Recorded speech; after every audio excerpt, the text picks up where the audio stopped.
नमस्कार दोस्तों, अगर आप बीएससी नर्सिंग करने का सपना देख रहे हैं तो ये न्यूज़ आपके लिए परफेक्ट है। सीएनईटी बीएससी नर्सिंग 2025 का एप्लीकेशन फॉर्म आ चुका है। ये एक गोल्डन अपॉर्चुनिटी है उन सभी स्टूडेंट्स के लिए जो मेडिकल फील्ड में, नर्सिंग फील्ड में अपना करियर बनाना चाहते हैं। दोस्तों, कैसे अप्लाई करें, एलिजिबिलिटी क्या है और कौन सी इंपॉर्टेंट डेट्स हैं, एंट्रेंस एग्जाम की तैयारी कैसे करें, बेस्ट बुक कौन सी है, कहाँ से बुक ले सकते हैं, सब कुछ आपको इस वीडियो में जानने को मिलेगा। सो अगर आप जानना चाहते हैं तो इसलिए वीडियो को एंड तक ज़रूर देखना। दोस्तों आइए चलिए शुरू करते हैं बिना किसी देरी के और सारी चीज़ें स्टेप बाय स्टेप आपको बताते हैं। तो फाइनली दोस्तों, अटल बिहारी वाजपेयी मेडिकल यूनिवर्सिटी उत्तर प्रदेश की तरफ से सीएनईटी बीएससी नर्सिंग 2025-26 के लिए फॉर्म रिलीज कर दिए गए हैं। बीएससी नर्सिंग का जो एंट्रेंस एग्जाम है इसके लिए कौन अप्लाई कर सकता है, अदर स्टेट वाले अप्लाई कर पाएंगे या फिर नहीं कर पाएंगे, वो भी हम आपको इस वीडियो में बताएंगे। इसलिए वीडियो को सभी स्टूडेंट देखेंगे, यूपी वाले भी, यूपी के अलावा भी जितने भी स्टूडेंट्स हैं वो इस वीडियो को देख करके फ़ायदा उठा सकते हैं। दोस्तों, सीएनईटी यानी कि कॉमन नर्सिंग एंट्रेंस टेस्ट 2025-26 के लिए कराया जा रहा है। सबसे पहले देख लेते हैं कि फॉर्म कब से स्टार्ट हो रहा है, लास्ट डेट क्या है और एग्ज़ाम कब कराया जाएगा। उसके बाद अदर इंपॉर्टेंट चीज़ों पर चर्चा करते हैं। दोस्तों, फॉर्म स्टार्ट हो चुका है 24 मार्च 2025 से, मंडे को फॉर्म स्टार्ट हो चुका है। लास्ट डेट है फॉर्म भरने की 26 अप्रैल 2025 सैटरडे 11:59 PM, मतलब कि रात 12 बजे से पहले। ठीक है, तो 26 अप्रैल 2025 उससे पहले ही फॉर्म आपको फिल कर लेना है। आइए बात करते हैं कि अगर फॉर्म में कोई गलती हो जाती है तो उसको करेक्ट कैसे कर सकते हैं, कब कर सकते हैं। तो करेक्शन विंडो ओपन होगा 19 अप्रैल 2025 से 26 अप्रैल 2025 के बीच में। ठीक है, ये टाइम दिया गया है करेक्शन के लिए। एडमिट कार्ड की बात करें तो 14 मई 2025 को आपका एडमिट कार्ड आ जाएगा, वेबसाइट से डाउनलोड कर पाओगे। एंट्रेंस एग्ज़ाम की डेट है 21 मई 2025। इस डेट को एंट्रेंस एग्ज़ाम कंडक्ट कराया जाएगा वेडनेसडे के दिन। ठीक है, प्लेस ऑफ एग्ज़ामिनेशन, तो ये जो इन्फॉर्मेशन बुलेटिन है इसमें एग्ज़ाम की सिटीज़ बताई गई हैं कि कौन कौन से जो शहर है वहाँ पर एंट्रेंस एग्ज़ाम कराया जाएगा, हम आपको बताएंगे। पेशेंस रखिए, सबको जानिए। तो आइए जानते हैं कि ये जो एंट्रेंस एग्ज़ाम है इसको देकर के कौन कौन से कॉलेजेस में एडमिशन ले सकते हैं। तो दोस्तों, ये जो यूनिवर्सिटी है, इस यूनिवर्सिटी से जुड़े जितने भी गवर्नमेंट या फिर प्राइवेट नर्सिंग कॉलेज हैं उन सभी में एडमिशन आप ले सकते हो। मतलब कि ABVMU इससे एफिलिएटेड जितने भी कॉलेज हैं उनसे एडमिशन आप ले सकते हो। इसके अलावा Sanjay Gandhi post graduate institute of medical science Lucknow, इसमें एडमिशन ले सकते हो। KGMU लखनऊ, इसमें एडमिशन ले सकते हो। Ram Manohar Lohia institute of medical science Lucknow, इसमें एडमिशन ले सकते हो। Uttar Pradesh university of medical sciences Saifai Etawah, इसमें भी आप एडमिशन ले सकते हो। इसके अलावा LLRM मेरठ, ये जितने भी इंस्टीट्यूट हैं, जितनों के बारे में यहाँ पर बताया गया है उन सभी में आप इसी सिंगल एंट्रेंस एग्ज़ाम को देकर के एडमिशन ले सकते हो। तो ये जो एंट्रेंस एग्ज़ाम है बहुत इंपॉर्टेंट हो जाता है उत्तर प्रदेश से बीएससी नर्सिंग करने के लिए। तो आप यूपी वाले हो या फिर यूपी के अलावा किसी अदर स्टेट के रहने वाले हो, फॉर्म आप भर सकते हो। ठीक है, गवर्नमेंट कॉलेज के लिए कौन अप्लाई कर सकता है इसके बारे में भी हम आपको वीडियो में बताएंगे, लास्ट तक देखते रहना है। तो दोस्तों, ये जो एग्ज़ाम के सेंटर्स हैं, मतलब कि ये जो शहर हैं, ठीक है, ये जो सिटीज़ हैं, यहाँ पर एग्ज़ाम का सेंटर रहने वाला है, ये चीज़ आप देख लीजिए। चलिए अब बात करते हैं दोस्तों, एग्ज़ाम के लिए कौन अप्लाई कर सकता है, इसके लिए क्या क्वालिफिकेशन है, इसके बारे में समझते हैं। दोस्तों, एज लिमिट की बात करें तो कम से कम आपकी एज 17 वर्ष यानी कि 17 ईयर्स होनी चाहिए। ये मिनिमम एज होती है, मतलब कि कम से कम इतनी होनी चाहिए, इससे कम नहीं होनी चाहिए। तो 31 दिसंबर 2025 ये जो डेट है, इस डेट तक अगर आपकी एज कम से कम 17 वर्ष हो रही है या फिर 17 से ज़्यादा हो रही है तो डेफिनेटली आप अप्लाई कर सकते हैं। अब बात करते हैं मिनिमम क्वालिफिकेशन की। इंडियन नर्सिंग काउंसिल के अकॉर्डिंग तो 12th पास होने चाहिए, आप कम से कम 45% मार्क्स प्राप्त होने चाहिए फिजिक्स, केमिस्ट्री एंड बायोलॉजी में। ठीक है, तो फिजिक्स, केमिस्ट्री, बायोलॉजी, इन 3 विषयों के मार्क्स मिलाकर के कम से कम आपके 45% हैं या फिर इससे ज़्यादा हैं तो आप अप्लाई कर सकते हो। इंग्लिश सब्जेक्ट में कम से कम पास होना ज़रूरी है, इस चीज़ का आप ज़रूर ध्यान रखना। ठीक है, तो ये किसके लिए है, जो जनरल कैटेगरी के कैंडिडेट हैं उनके लिए।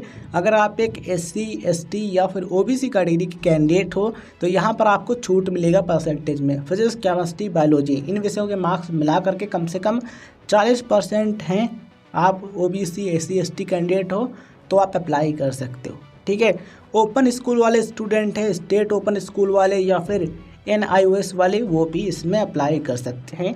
ध्यान रखिएगा उनका साइंस और इंग्लिश होना ज़रूरी है। जो मैरिड कैंडिडेट है यानी कि जिनका विवाह हो चुका है वो भी इसमें अप्लाई कर सकते हैं। यहाँ पर बिल्कुल क्लियर मेंशन है, married candidates are also eligible. Candidate is having the domicile certificate of Uttar Pradesh issued from a competent authority और candidate has passed 10th and 12th both board examinations from Uttar Pradesh. मतलब कि जो कैंडिडेट जो अभ्यर्थी उत्तर प्रदेश के सरकारी नर्सिंग कॉलेज में एडमिशन लेना चाहते हैं, ज़रूरी है कि वे उत्तर प्रदेश के मूल निवासी हों और उन्होंने 10वीं और 12वीं की जो बोर्ड परीक्षा है वो उत्तर प्रदेश से पास की हो, वो सरकारी नर्सिंग कॉलेज में एडमिशन ले सकते हैं। अब सवाल आता है कि अदर स्टेट वाले अप्लाई कर पाएंगे या फिर नहीं, तो कर पाएंगे।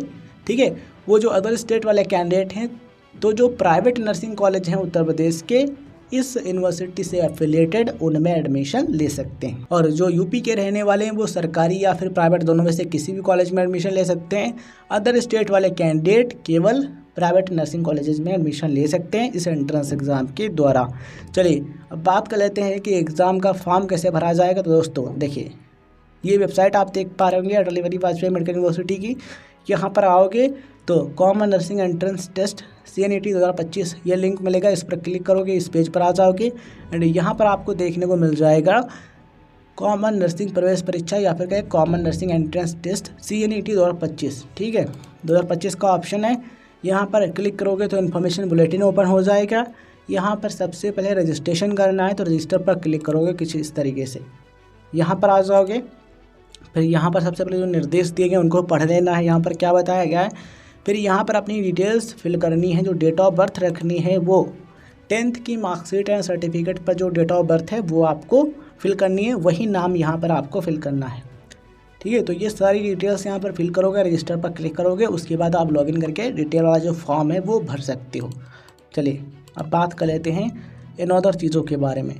दोस्तों फॉर्म का प्रोसेस क्या कर रहेगा समझ लीजिए। सबसे पहले रजिस्ट्रेशन करोगे, रजिस्ट्रेशन हो जाएगा, उसके बाद आप लॉगिन करोगे, एप्लीकेशन फॉर्म फिल करोगे। ठीक है, पर्सनल इन्फॉर्मेशन भरोगे, एड्रेस भरोगे, जो आधार कार्ड पर आपका एड्रेस है वो भरोगे, educational qualification and city centre preference, मतलब कि आप किस शहर में सेंटर लेना चाहते हो उसका प्रेफरेंस आप फिल करोगे, पढ़ाई लिखाई की इन्फॉर्मेशन भरोगे, photo, signature and verification sheet, ये सारी चीज़ें भरोगे। जो स्टैंडर्ड वहाँ पर बताए गए होंगे कि इतने KB से इतने KB का फ़ोटो होना चाहिए, सिग्नेचर होना चाहिए, उसके अनुसार बना करके आपको फिल कर लेना है। ठीक है, बैंक डिटेल्स भरोगे, फॉर्म देखोगे कि आपने सही भरा है या नहीं, उसके बाद लाइव फ़ोटो अपलोडिंग होगी, उसके बाद फीस सबमिशन होगा, मतलब कि फ़ीस आपको पे करनी होगी। कितनी पे करनी होगी हम आपको बताएंगे। फाइनल फॉर्म सबमिशन करोगे, उसके बाद प्रिंट आउट जो निकलेगा उसको अपने पास सुरक्षित रख लोगे। देखिए दोस्तों, फॉर्म की जो फीस है 3000 रुपये है उन सभी कैंडिडेट्स के लिए जो कि अनरिजर्व्ड यानी कि जनरल कैटेगरी कैंडिडेट हैं या फिर OBC कैटेगरी के कैंडिडेट हैं।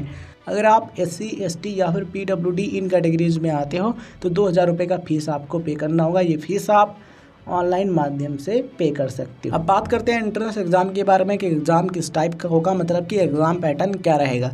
दोस्तों 21 मई 2025 को वेडनेसडे को एंट्रेंस एग्ज़ाम कंडक्ट कराया जाएगा। टाइम रहेगा 11 बजे से 1:20। ठीक है, यह टाइम है। 140 मिनट का टाइम आपको दिया जाएगा पेपर को हल करने के लिए। मोड ऑफ एग्जामिनेशन है MCQs, मतलब कि इस एग्ज़ाम में आपको मल्टीपल चॉइस टाइप क्वेश्चंस मिलेंगे, ऑब्जेक्टिव क्वेश्चंस मिलेंगे और बहुविकल्पी होंगे। ठीक है, तो बहुविकल्पी प्रकार के प्रश्न होंगे। OMR सीट पर आपको एग्ज़ाम देना होगा, मतलब कि ऑफलाइन एग्ज़ाम होगा। नंबर ऑफ क्वेश्चंस कितने होंगे तो 120 क्वेश्चंस होंगे। Each single correct response will get 1 mark, मतलब कि टोटल पेपर कितने नंबर का है 120 नंबर का है, क्योंकि टोटल नंबर कितने हैं 120 है, उसी तरीके से टोटल क्वेश्चन कितने हैं 120 है। एक क्वेश्चन सही करोगे तो 1 नंबर आपको मिलेगा। सबसे बढ़िया बात यह है कि इसमें कोई भी नेगेटिव मार्किंग नहीं है, तो यहाँ पर जो तुक्का वाला कॉन्सेप्ट है वो भी यहाँ पर चल सकता है। एग्ज़ाम आप हिंदी या फिर इंग्लिश दोनों में से किसी भी एक भाषा में दे सकते हो, मतलब कि इंग्लिश या फिर हिंदी दोनों में से किसी भी लैंग्वेज का पेपर आप हल कर सकते हो। सिलेबस क्या रहेगा तो नर्सिंग एप्टीट्यूड से 20% क्वेश्चन होंगे, फिजिक्स से 20%, केमिस्ट्री से 20%, बायोलॉजी से 20% और इंग्लिश से 20% क्वेश्चंस होंगे। देखिए किस लेवल के क्वेश्चंस होंगे तो 11th एंड 12th लेवल के क्वेश्चंस यहाँ पर आपको देखने को मिलेंगे, मतलब कि जो बोर्ड एग्ज़ाम का जो सिलेबस आप पढ़ करके आ रहे हो उसी के बेस पर आपका एंट्रेंस एग्ज़ाम होगा। बस थोड़ा सा अलग होगा नर्सिंग एप्टीट्यूड, बिकॉज वो आपने नहीं पढ़ा है। ठीक है, ये कहाँ पर मिलेगा? तो इसके लिए हम आपको एक बुक सजेस्ट कर रहे हैं, एक गाइड सजेस्ट कर रहे हैं, वो है ई विद्या की बीएससी नर्सिंग CNAT और GNM की बुक। इस बुक में कंप्लीट सॉल्यूशन दिया गया है। इसमें nursing aptitude, physics, chemistry, biology, English सब कुछ मिल जाएगा। ठीक है, कोई दूसरी बुक लेने की ज़रूरत नहीं है। इसका लिंक डिस्क्रिप्शन में दिया गया है। परसेंटाइल कितना होना चाहिए एग्ज़ाम को क्वालिफाई करने के लिए? जनरल कैटेगरी कैंडिडेट हो तो कम से कम 50वां परसेंटाइल होना चाहिए। जनरल PWD कैंडिडेट हो तो 45वां, और SC ST OBC तो 40वां, SC ST OBC PWD हो तो 40वां परसेंटाइल होना चाहिए क्वालिफाई करने के लिए। अब सवाल आता है कि इसके लिए तैयारी कैसे करें, बेस्ट बुक कौन सी है, कहाँ से मिलेगी? तो दोस्तों यहाँ पर 3 चीज़ों को ध्यान रखना है। पहली चीज़ है सेल्फ स्टडी। देखिए, अगर आप किसी भी कोचिंग में पढ़ते हैं या फिर नहीं पढ़ते हैं, मायने ये रखता है कि आप स्वयं पढ़ते हैं या फिर नहीं पढ़ते हैं। इसका मतलब ये है कि सेल्फ स्टडी करते हो या नहीं। आप सेल्फ स्टडी करोगे तो कोचिंग करो या ना करो फ़र्क नहीं पड़ेगा, स्वयं पढ़ो। ठीक है, बेस्ट बुक का यूज़ करो, प्लस जो चीज़ें समझ में ना आए उनके लिए आप यूट्यूब का यूज करो। इन 3 चीज़ों को समझ लेते हो तो एंट्रेंस एग्ज़ाम कोई भी हो आप अच्छे तरीके से क्लियर कर सकते हो, अच्छा स्कोर आप ला सकते हो।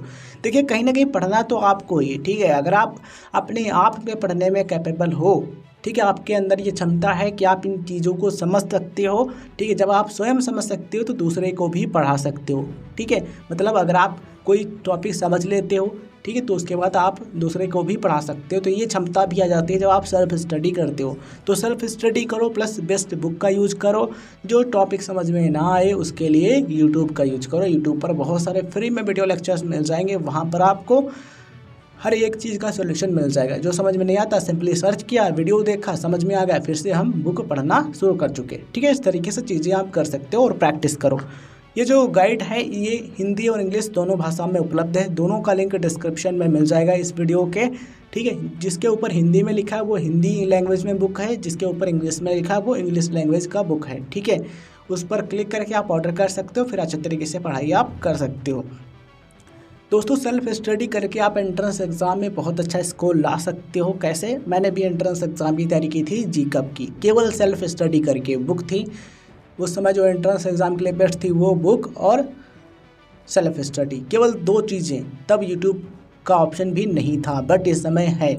आपके पास ऑप्शन है फ्री में, जहाँ पर भी आप फिल्म देखते हो या फिर गाना सुनते हो, उसकी जगह पर आप अगर आप वीडियो देख लेते हो, लेक्चर देख लेते हो, तो बहुत अच्छा स्कोर आप एंट्रेंस एग्ज़ाम में ला सकते हो। तो ये आपके पास अपॉर्चुनिटी है बिना किसी कोचिंग के एंट्रेंस एग्ज़ाम क्लियर करने की। तो लिंक डिस्क्रिप्शन में बुक का दिया गया है, क्लिक करो, ऑर्डर करो, अच्छे तरीके से पढ़ाई स्टार्ट करो। जो समझ में ना आए सिंपली यूट्यूब पर सर्च करो। आई होप अब आपको समझ में आ गया होगा। आई होप आपको चीज़ें समझ में आ रही होंगी। यहाँ पर यह भी मेंशन है, mandatory biometric capturing will be done at the entry gate of the test centre. मतलब कि जहाँ पर आपका एंट्री गेट होगा एग्ज़ाम सेंटर का, वहाँ पर आपकी बायोमेट्रिक भी कैप्चर की जाएगी। इसीलिए आपको 9 बजे पहुँच जाना है एग्ज़ाम सेंटर पर, जब आपका एग्ज़ाम होगा तब। ठीक है, चलिए इस वीडियो को यहीं पर एंड करते हैं। मिलते हैं किसी नए वीडियो में। वीडियो पसंद आया तो लाइक करें, शेयर करें, चैनल पर नए तो सब्सक्राइब ज़रूर करें। जितने भी सोशल मीडिया लिंक हैं उनका डिस्क्रिप्शन में लिंक दिया गया है, क्लिक करके आप ज्वाइन कर सकते हैं। वहाँ पर अपडेट आपको मिलता रहेगा एग्ज़ाम का, और जो वीडियोज आते हैं उनका नोटिफिकेशन मिलता रहेगा। धन्यवाद दोस्तों, जय हिंद, जय भारत। दोस्तों, जब मैंने ये चैनल शुरू किया था तब मुझे खुद भी बहुत कुछ सीखना था, लेकिन अब मैं जो भी सीखता हूँ वो आप सबके साथ शेयर करता हूँ। अगर आपको हमारा काम अच्छा लगता है और आप चाहते हैं कि हम और भी अच्छा कंटेंट लाएं, तो नीचे दिए गए थैंक्स बटन पर क्लिक करके सपोर्ट कर सकते हैं। आप अपनी इच्छा अनुसार जितना चाहे उतना अमाउंट भेजकर हमारी मदद कर सकते हैं। आपका छोटा सा सहयोग हमें आगे बढ़ने और बेहतर कंटेंट बनाने में मदद